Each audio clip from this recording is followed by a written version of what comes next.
Ora bem, nós vamos visitar o território de Marvila, estamos num território de antigas quintas, que hoje pouco revela deste seu passado, visto que temos uma série de construção que nos rouba um pouco a leitura de zona rural que foi até há relativamente pouco tempo.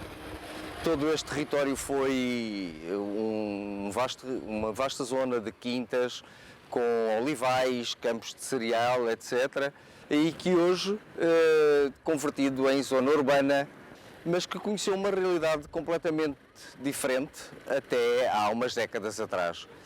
Atrás de mim está a Biblioteca de Marvila, que se encontra instalada numa das antigas quintas que aqui existiu, a antiga Quinta das Fontes. À minha frente, a Quinta dos Alfinetes. Portanto, como veem, estamos num território muito pequeno e imediatamente eu já vos estou a falar sobre duas quintas. E vou-vos continuar a falar de quintas. O território encontrava-se dividido por quintas que eram interligadas por velhos caminhos, as chamadas azinhagas. Nós depois iremos percorrer a Azinhaga dos Alfinetes.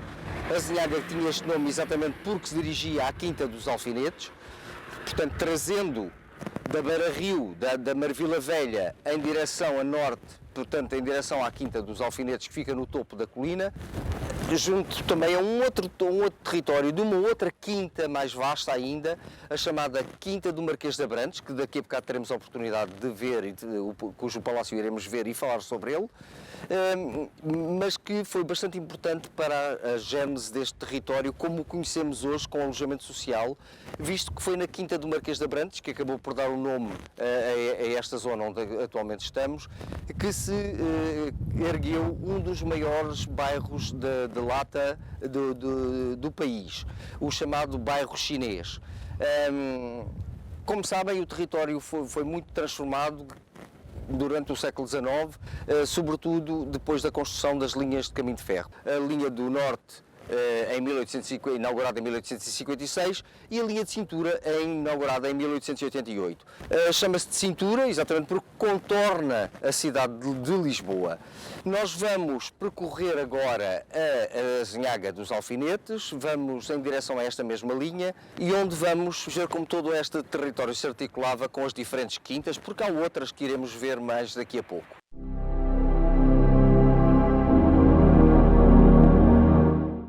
Estamos na Azinhaga dos Alfinetes. Da velha Azinhaga já pouco resta, embora o que sobrou do muro da antiga Quinta das Fontes nos mostre como é que seria o perfil desta artéria. Portanto, ela seria ladeada com os muros altos. A Quinta das Fontes pertencia a uma importantíssima família nobre portuguesa, os Duques de Palmela, assim como a Quinta dos Alfinetes pertenceu a outra importante família nobre, os Duques de Lafões. Portanto, como veem, estamos perante um território da mais alta aristocracia, assim como os próprios Marqueses de Abrantes, que iremos falar um pouco, cujo território se situava ao meu lado direito. Portanto, estamos de facto num território que se encontrava na posse de importantes famílias nobres nacionais. Neste local onde nos encontramos, temos uma vista do rio Tejo, neste caso do seu estuário, que aqui recebe o nome de Mar da Palha. É esta relação privilegiada que a cidade estabelece e que esta zona da cidade em particular estabelece com o rio, a sua razão de existir também, de alguma maneira. Nós, quando falamos em Lisboa hoje, fazemos sempre estes percursos todos por via terrestre, mas não se esqueçam que o rio Tejo, ou o Mar da Palha, neste caso concreto, era uma estrada. Tudo se processava a partir dele. Isto é, quem vivia na cidade propriamente dita, que na altura estava concentrada naquilo que é hoje a Baixa de Lisboa, para se deslocar para esta zona, certamente fazia-o por mar, não por terra. E, portanto, utilizavam embarcações. As famílias nobres que aqui tiveram casa a partir do século XVI, para aqui se deslocavam sempre de barco. Dificilmente viriam de outra maneira que não de barco. E isto é muitíssimo importante porque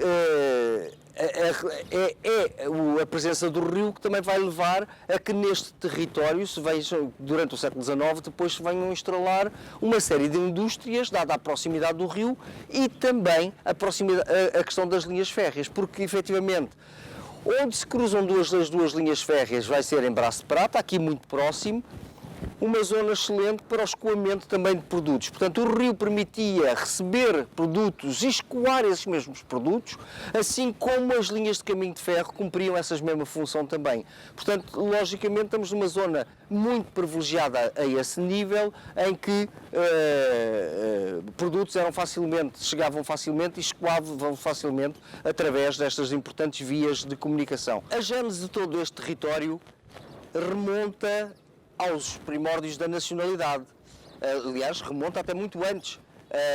Certamente este território já era ocupado por explorações agrícolas no tempo dos romanos. Aliás, aqui muito próximo, o Poço de Cortes era um santuário romano. Também indício disso é a presença, por exemplo, do convento de Chelas, que no século IV já existiria e, portanto, haveria aqui toda uma comunidade ligada a este território que não sabemos exatamente como, nem em que quantidade, se era muito, se havia, certamente não haveria tantas quintas como vai acontecer depois no período cristão, mas o que é facto é que era um território bastante cultivado.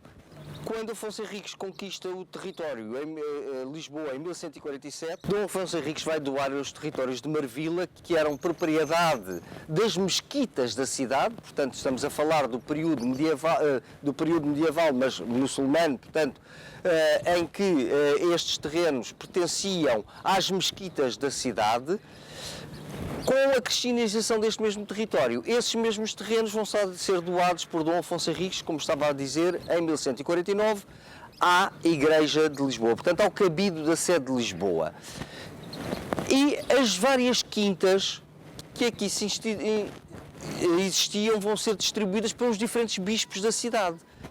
Cada bispo fica na posse de um determinado território, daquilo que é hoje a Velha Marvila e estas quintas onde estamos, mas a partir do século XVI, os bispos vão começar a deixá-los a descendentes seus laicos e, portanto, em dado momento, as igrejas de Lisboa vão perder a posse destas propriedades para passar a integrar propriedades de famílias nobres portuguesas.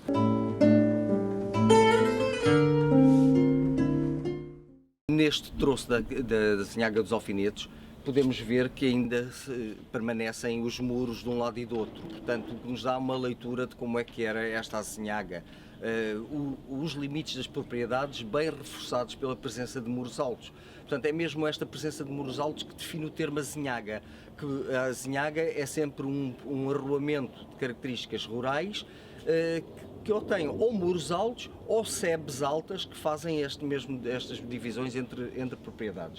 Ao fundo temos o portão da Quinta dos Marialva, portanto os Marqueses de Marialva são mais uma importante família nobre que aqui tinha casa neste território e onde se encontra aquilo que é considerado o ex-libris de Marvila, que é a célebre torrinha, apesar do estado de ruína em que se encontra, é um marco significativo nesta paisagem.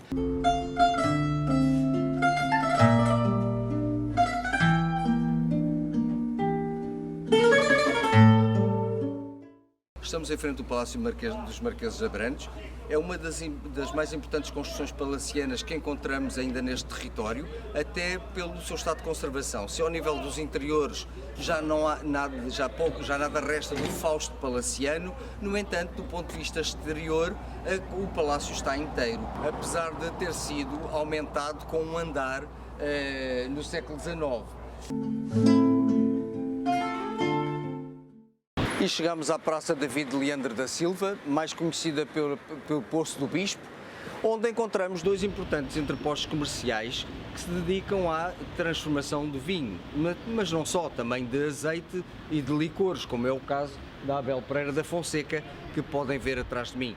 Os outros armazéns tratam-se do José Domingos Barreiros, cujos edifícios marcam significativamente esta praça.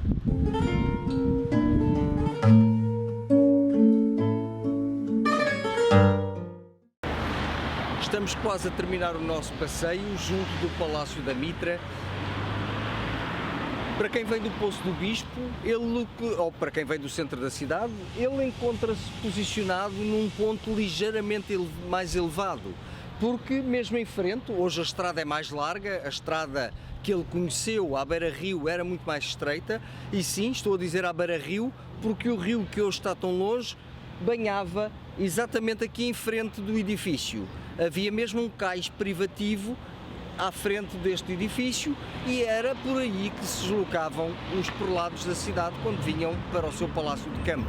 Se, como vimos, durante a Idade Média estas propriedades de Marvila pertenceram ao cabido da sede de Lisboa, também o Palácio da Mitra não foi exceção e no século XVI vai passar para a posse de privados laicos. Pelo que, quando o Bispo de Lisboa, no século XVII, pretendeu voltar a ter a casa de campo, casa de recreio, onde ancestralmente existia a casa de recreio dos bispos de Lisboa, no século XVII, os bispos vão ser obrigados a afurar esta propriedade para aqui voltarem a ter casa de campo. E é então que aqui se vai instalar um novo palácio a partir de uma construção pré-existente e que vai sendo transformada no século XVIII na residência que hoje conhecemos. Estamos a acabar este nosso passeio e aquele que foi um dos locais mais aprazíveis de Lisboa ao longo do século XIX, dado ao progresso e ao processo de industrialização de toda esta zona, o Tejo, também ele, foi afastado da frente destes palácios a quando dos aterros realizados durante os anos 30 e 40 da década do século XX. Hoje a realidade é outra, Marvila está a conhecer uma nova fase de desenvolvimento, procurado pela sua diversidade noturna, novos equipamentos que começam a instalar, é todo um novo mundo que começa a surgir nesta zona.